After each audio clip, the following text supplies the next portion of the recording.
Welcome back. We have an important consumer alert this morning. More than 200,000 kiddie smoke detectors are being recalled.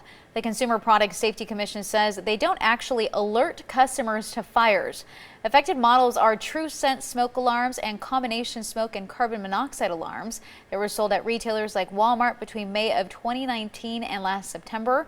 So far, no incidents have been reported. That's the good news. Now, people with these smoke alarms should contact the company for a replacement that works.